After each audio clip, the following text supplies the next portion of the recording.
Bonjour à tous, je m'appelle Aurélie. Mon travail consiste à vous accompagner dans l'évolution de votre carrière. Après avoir constaté que de nombreuses personnes cherchent à découvrir de nouveaux métiers, j'ai décidé de partir à la découverte de salariés et de chefs d'entreprise qui acceptent de partager avec nous leur expérience. Chez Super Compétences, nous mettons notre expertise à votre service pour que vos projets prennent vie. Je suis très contente de vous partager l'enquête métier du jour. Vous êtes prêts? C'est parti! Bonjour à tous et bienvenue dans ce nouvel épisode de podcast. Je suis aujourd'hui en compagnie de Pauline, qui est chargée de mission des politiques éducatives, familiales et de parentalité pour une municipalité. Bonjour Pauline. Bonjour. Je suis ravie de vous accueillir et de découvrir un peu plus votre métier aujourd'hui. Est-ce que vous pouvez commencer par vous présenter, nous dire qui vous êtes, d'où vous venez et qu'est-ce qui vous a amené à faire ce métier? Alors moi, je m'appelle Pauline. J'ai commencé en fait avec une licence d'histoire après mon bac, tout simplement. Je savais pas ce que je voulais faire de ma vie. J'avais pas d'idée particulière, mais j'ai voulu faire du coup des études qui me passionnaient. Et même après ma licence d'histoire, que j'aurais pu continuer encore très longtemps parce que j'adorais ça, j'étais consciente que dans la société dans laquelle on vit, il fallait quand même faire quelque chose d'un petit peu plus professionnalisant. Et donc, je me suis dirigée vers un master en développement culturel et territorial. Et à partir de là, ça m'a ouvert des portes pour créer des projets sur des territoires. Donc, j'ai commencé dans les centres sociaux et ensuite, j'ai travaillé donc à la fédération des centres sociaux de mon département. J'ai fait différents centres sociaux, puis ensuite j'ai fait la fédération des centres sociaux. Et par la suite, ça me manquait un peu en fait, l'humain. Je faisais beaucoup de projets, j'organisais beaucoup de projets sur, le département, mais j'étais pas en lien direct avec les habitants et donc j'ai voulu changer, un petit peu de prisme et donc je me suis, dirigée vers une collectivité, qui proposait en fait vraiment un poste pour réaliser des projets pour les habitants, avec les habitants, donc sur un territoire donné. Donc c'est quand même une grande ville de presque 40 000 habitants, mais c'est quand même une ville à taille humaine. Et je suis vraiment en lien avec les familles de la ville, avec les enfants de la ville. Il y a une vraie volonté de co-construire aussi les actions sur le territoire. D'accord, merci beaucoup pour, ces précisions. Est-ce que vous pouvez nous décrire votre métier? C'est quoi votre métier du coup au quotidien? Au quotidien, c'est très varié. Je suis en charge, par exemple, du conseil municipal des enfants de la ville. Donc, j'organise dans les écoles les élections. Alors, je fais la présentation déjà à toutes, parce que nous, c'est pendant 2 ans et c'est CM2 sixième. Donc, je vais dans toutes les classes de CM2 de la ville, sachant qu'il y a 10 écoles, 11 écoles, pardon, maintenant. Il y a une nouvelle qui a ouvert.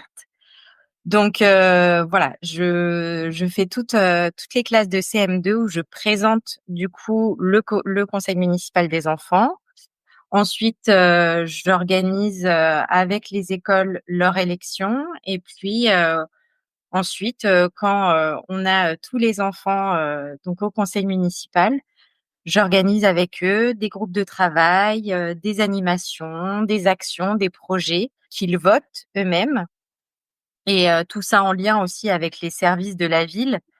Donc il y a une vraie transversalité entre les structures du territoire, donc que ça soit les centres sociaux, la maison des jeunes et de la culture par exemple, les services différents de la ville et les enfants. Et à partir de là, on organise plein de belles choses et plein d'actions sur le territoire. Et à côté, j'organise aussi tout ce qui est en lien avec les familles, la parentalité particulièrement, parce qu'on a beaucoup de familles du coup sur le territoire qui sont en demande de se retrouver, de parler, d'échanger sur des sujets spécifiques en lien avec la parentalité, mais aussi de partager des moments, de favoriser le lien parent-enfant. Donc j'organise en co-construction aussi avec d'autres collègues, des ateliers parentalité, des cafés des parents, voilà, tout des sorties famille. Voilà, donc c'est vraiment, assez divers. Et puis, voilà, il y a différentes réunions, différentes instances qui touchent la parentalité et les familles. Je suis présente pour vraiment aussi faire le lien entre la mairie et les habitants. Et puis, maintenant que ça fait 4 ans que j'y suis, je commence à être reconnue par les familles et donc je peux être aussi également une passerelle. C'est pas toujours évident, pour eux de joindre, la bonne personne à la mairie quand ils ont une problématique. Donc c'est vrai que ça peut permettre, en tout cas, d'être une passerelle pour eux, pour pouvoir, voilà, remonter des besoins, qu'ils peuvent avoir. D'accord. Donc pour préciser, hein, vous n'êtes pas indépendante, vous travaillez pour la collectivité, Totalement, c'est ça? Donc totalement. très rare. Oui. Et donc comment ça se passe? Ils vous allouent un budget à l'année et vous faites? Vous proposez des ateliers? Ce qui se passe en fait, c'est que, donc la mairie, donne une subvention donc, au service parentalité, même si c'est pas vraiment un service vu que je suis toute seule. Mmh. Mais en fait, ensuite moi je demande des subventions aussi à la CAF de mon département et donc avec cet argent-là, je peux mettre en place toutes les ateliers, les cafés des parents et les sorties famille et les actions aussi avec le conseil municipal des enfants. Et à partir de là, en fait, ce qu'on on a aussi, grâce, à la fonction que j'occupe, on a ce qu'on appelle un collectif des parents. C'est-à-dire qu'on regroupe régulièrement, on demande à tous les habitants, tous les parents de la ville, de venir autour d'un café lors d'une réunion un soir pour, qu'ils nous disent vraiment quelles sont, les problématiques ou les besoins, les envies qu'ils ont dans leur famille et sur le territoire. Et ensuite, on essaye de voir ce que l'on peut mettre en place. Donc, là, l'année dernière, par exemple, on s'était rendu compte que, l'entrée, en petite section, c'était parfois pas très évident pour certains parents, qu'ils avaient peut-être, du mal à passer le cap et que du coup, les enfants, c'était aussi compliqué pour eux et donc là, fin août, on a réalisé un café des parents sur, le lien d'attachement et la séparation et donc vraiment ça a été, une demande des habitants de la ville de réaliser un temps intimiste parce que ça aussi, toujours, on tire des leçons, de ce qu'on fait et en fait, on avait, à l'époque proposé des conférences sur des sujets parentalité et en fait, on s'était rendu compte que c'était pas, un format qui plaisait aux familles. Ce format descendant comme ça, eux, ils avaient besoin d'échanger, ils avaient besoin de se confronter avec d'autres personnes qui vivaient la même chose qu'eux. Parce que même si c'est une grande ville, tout le monde ne se connaît pas. C'est une ville, où il y a une gare importante, où voilà, il y a beaucoup de passages. Donc c'est vrai que, voilà, on s'est rendu compte en tout cas que les besoins du territoire, c'était de, se retrouver, de réaliser des réunions intimistes, cocooning et de pas forcément avoir de réunions descendantes, voilà, avec des choses, où ils peuvent pas ressortir spécialement plus rassurés ou plus soulagés. Donc vraiment, c'est notre volonté, c'est de partir du terrain et ensuite de construire des projets en co-construction avec les habitants. OK. Concernant vos conditions de travail, c'est quoi vos horaires, par exemple? C'est très variable. Il faut savoir, donc c'est 37 heures, 30 par semaine.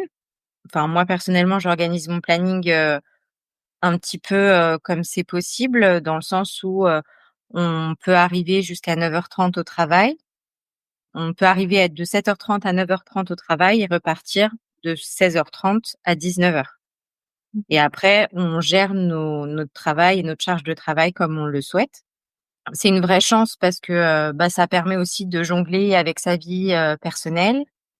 Et puis, moi avec, les interventions avec les familles, ce sont des familles qui pour, beaucoup travaillent sur Paris ou prennent le train, et donc c'est mieux le soir de faire, ce genre de réunion le soir ou certains week-ends. Donc c'est vrai que voilà, je vais avoir des périodes, le mois de mai, le mois de juin, le mois de septembre, même le mois d'octobre, ça va être des périodes assez charnières où va y avoir beaucoup de demandes de réunions le soir, mais après il y a des périodes un petit peu plus légères. D'accord. Donc vous adaptez en fonction C'est de la ça. demande. Donc c'est un travail que vous faites seul, Oui. mais vous pouvez vous reposer sur d'autres personnes ou comment? Oui, tout à fait. J'ai la chance d'avoir quand même les autres services du coup de la collectivité sur qui je peux vraiment compter et avec qui il y a un vrai travail de maillage, de lien, avec qui voilà, ils travaillent avec les familles d'une autre façon. Donc c'est intéressant aussi avec les accueils de loisirs, avec les écoles. Donc il y a beaucoup de choses comme ça. Je suis toute seule entre guillemets dans ma fonction, mais en fait, je sais que je peux vraiment être en lien avec tous les autres collègues des autres services du territoire pour m'aider à réaliser les projets. D'accord. Et donc quand vous faites des ateliers, vous les animez pas tous?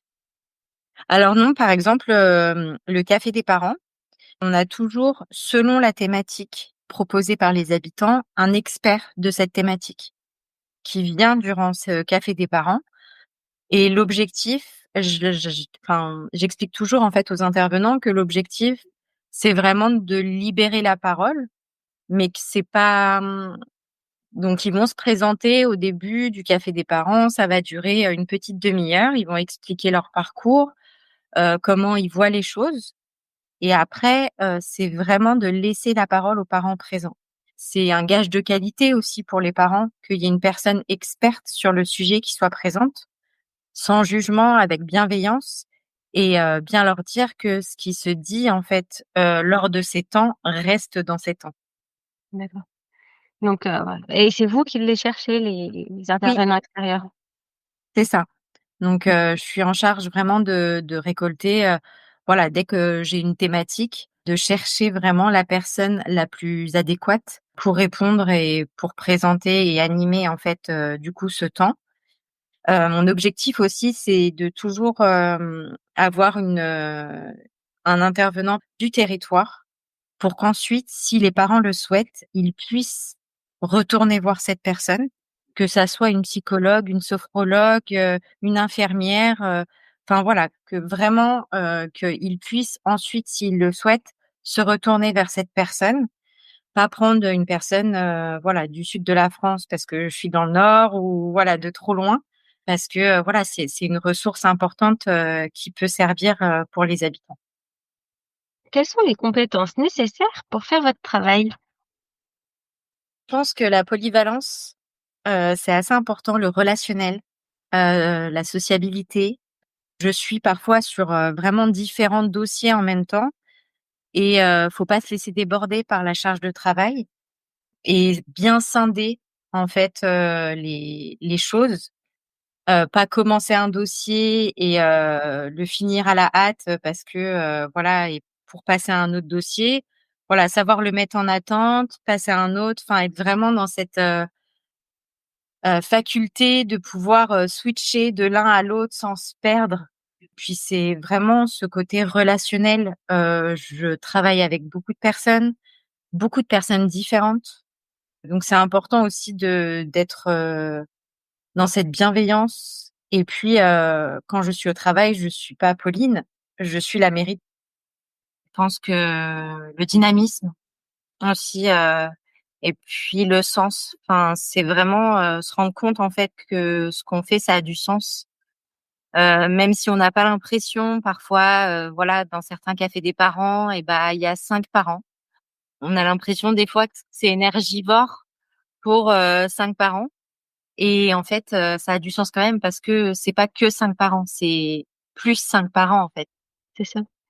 C'est 5 familles d'aider, quoi. Exactement. C'est 5 familles qu'on a aidées en plus. C'est pas que 5 familles. Donc c'est important aussi, parfois de changer sa vision et de se dire que, certes, c'est du travail pour on penserait peut-être peu de personnes, mais en fait, ça a un vrai sens et ces familles-là, ces parents-là, ils repartent, jamais pareils que dans l'état d'esprit dans lequel ils sont arrivés. Oui, c'est un vrai soutien pour eux quand même. C'est ça. C'est très bien. Quels sont les débouchés dans votre profession? Les postes sont rares quand même. Vous êtes tombée sur la bonne annonce? Exactement, exactement. Je suis vraiment tombée, sur la bonne annonce, une annonce qui me parlait, une annonce, moi je travaillais déjà dans le domaine de la parentalité, et j'ai travaillé, avant avec des enfants aussi donc c vraiment ça me parlait vraiment et créer des projets comme ça sur un territoire, c'est ce qui me convenait. Après j'espère que, avec, tout ce qu'on arrive à mettre en place, au sein de la collectivité, ça va donner envie aussi aux collectivités déjà limitrophes et puis peut-être un peu plus, se dire qu'une personne dédiée à réaliser toutes ces actions, c'est pas anodin et c'est surtout, enrichissant, important et une vraie plus-value.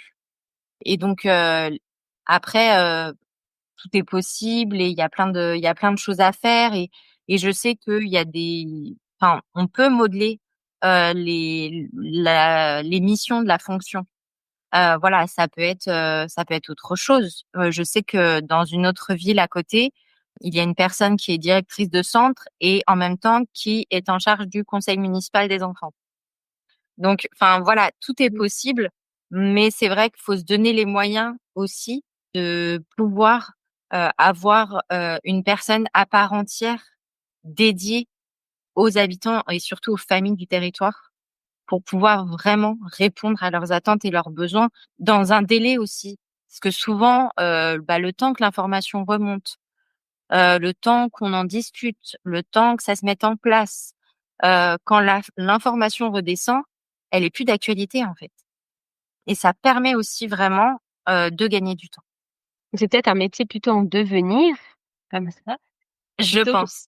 Je pense que j'ai envie de croire à ça. Je pense que c'est plus un métier en devenir, que ma collectivité est précurseur et et qu'effectivement, j'espère que plus tard, au sein des collectivités, il y aura des personnes dédiées pour pouvoir, voilà, vraiment être, dans cette dynamique-là.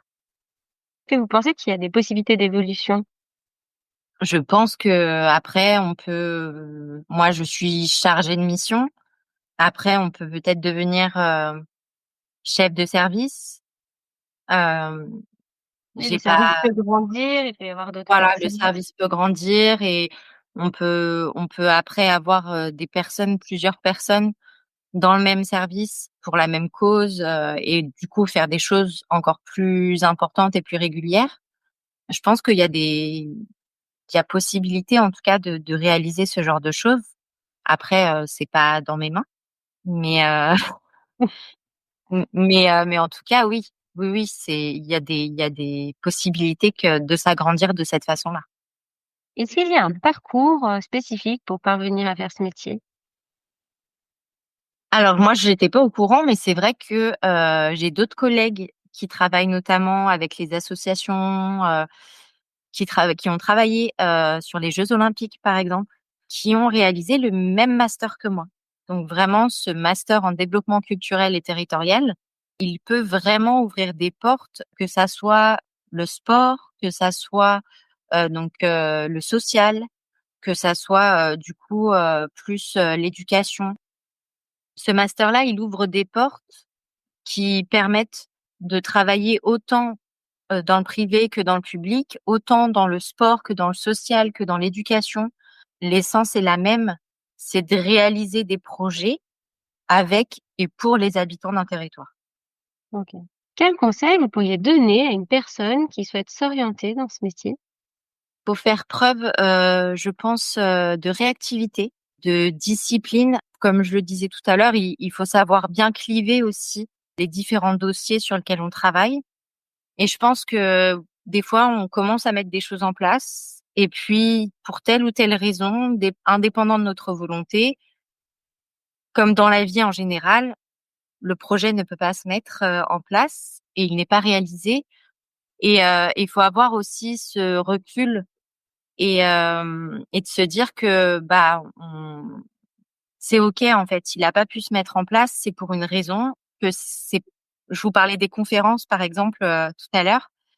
Ça n'a pas été facile de se dire, bah, on arrête de faire des conférences parce que ça semblait tellement important. Il y avait eu une émulation quand même autour de tout ça. Il y a eu de l'argent impliqué, il y a eu des intervenants. Enfin, il y a beaucoup en fait d'acteurs quand même dans tous ces projets. Et donc se dire que bah non, ça on arrête parce que on a écouté les habitants et parce que on a compris que c'était pas ce format-là dont ils avaient besoin. Au départ, j'ai pu prendre ça comme un échec parce que j'ai pu me dire bah voilà, c'est de ma faute, j'ai pas réussi à mobiliser, j'ai pas réussi à.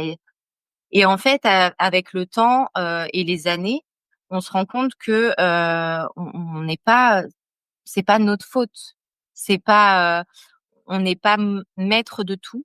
Il faut savoir aussi prendre du recul, lâcher prise un petit peu et te dire c'est pas grave. C'est pas grave parce que on en a tiré des leçons et on a trouvé d'autres moyens de répondre aux besoins des familles. Alors elles sont pas encore exponentielles et elles sont pas encore, je dirais, optimum. Je pense qu'on a encore du travail à faire sur plein de points. Ça sera, je pense, jamais fini. Mais on touche là quand même des points importants qu'on ne touchait pas avant, des liens avec des familles qu'on n'avait pas avant. Et une grande confiance aussi avec les familles, pareil. On a en tout cas une confiance différente. On pouvait l'avoir avant, mais maintenant on a une confiance différente. Il y a une certaine intimité qui existe à présent. Et c'est vrai que c'est quelque chose qu'il faut savoir maintenir avec le temps. Donc voilà, si je dirais le conseil, c'est effectivement discipline, réactivité, lâcher prise, savoir se remettre en question, ne pas avoir peur aussi de se lancer dans des projets qu'on n'a jamais fait, d'être voilà du renouveau, du nouveau, du changement, de tenter des choses, même si ça marche pas toujours, mais voilà, être vraiment force de proposition et moteur. D'accord. Eh bien, merci beaucoup, Pauline, d'avoir partagé ce moment avec nous. Et puis, bah, merci pour le partage. Merci beaucoup Aurélie pour votre écoute. Bonne journée. Bonne journée. Merci d'avoir écouté ce podcast. Vous retrouverez les liens de notre invité du jour en description. Vous trouverez également l'enquête métier du jour en version PDF dans les notes de l'épisode. Si l'interview vous a plu, n'hésitez pas à la relayer autour de vous et de la noter sur votre application de podcast préférée. Vous pourrez retrouver l'ensemble de nos services sur supercompétences.fr. Si vous voulez partager votre métier, prenez contact avec moi pour que nous puissions en discuter. Je reste également disponible pour parler avec vous de vos projets de reconversion professionnelle. Je vous donne rendez-vous au prochain épisode. Belle journée!